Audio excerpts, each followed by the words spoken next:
भगवान महावीर ने भी चातुर्मास किया था। भगवान महावीर ने ही चातुर्मास की व्यवस्था दी थी। भगवान महावीर से पहले कभी भी चातुर्मास की व्यवस्था नहीं थी और भगवान महावीर के समय में भी चातुर्मास की व्यवस्था की आवश्यकता नहीं थी और आज तो बिल्कुल भी आवश्यकता नहीं है।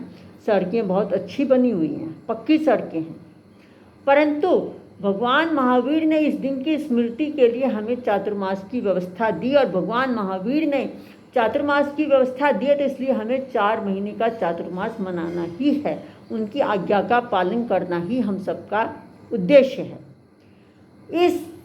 इस स्मृति दिवस की विशेषता क्या है, ये गुरु पूर्णिमा की विशेषता क्या है? इसको गुरु शब्द इसलिए जोड़ा है कि गुरु का मतलब बड़ी, का मतलब पहली पूर्णिमा है जो हर 10 करोड़ वर्ष के बाद आती है, जिसमें से 21,000 वर्ष कम होते हैं। उस दिन जो पूर्णिमा आती है उस दिन ये की स्मृति में यह चातुर्मास की व्यवस्था दी गई है, जो आषाढ़ सुदी पूर्णिमा के दिन आती है।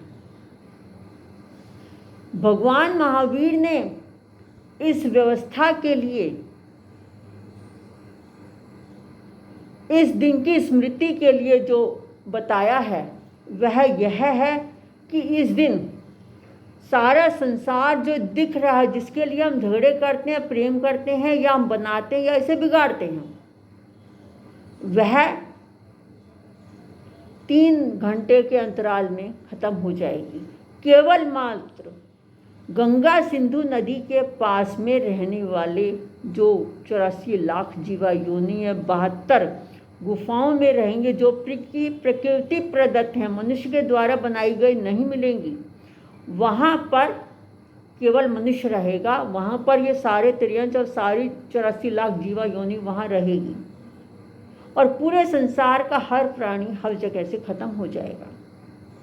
इस दिन की स्मृति के लिए चातुर्मास की व्यवस्था की गई। यह चातुर्मास की व्यवस्था पूरे विश्व में मनाई जा रही है।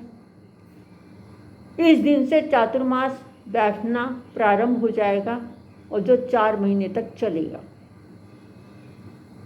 परंतु जून माह में ही सभी जने अपने अपने स्थान पर जाकर विराजमान हो जाएंगे, यह भी निश्चित है। चातुर्मास की व्यवस्था में आज कम से कम 1 लाख व्यक्ति, 1 लाख साधु महात्मा चातुर्मास की व्यवस्था को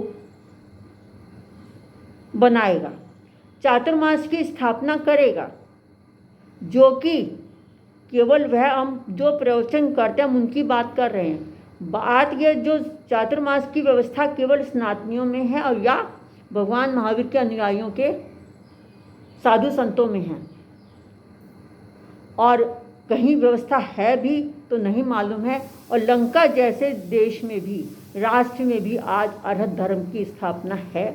आज भी वह लोग जैन धर्म शब्द को नहीं पता, उनको केवल अरहत शब्द पता है कि अरहत, हम अरहत हैं और अरहत के अनुसार हमें ये काम नहीं करना। बात यहाँ आज जैन धर्म के या भगवान महावीर के विस्तार की नहीं हो रही है, बात है आज चातुर्मास की, कि जिसमें कि आज सनातनी और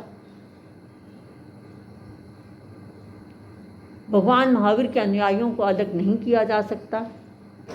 सनातन व्यवस्था तो सनातन व्यवस्था है कि जो भगवान ऋषभ देव से भी पहले की आदि पुरुष जिसे कहा जाता है, जिसे संसार का हर व्यक्ति, हर धर्म का व्यक्ति उन्हें आदि पुरुष मानता है,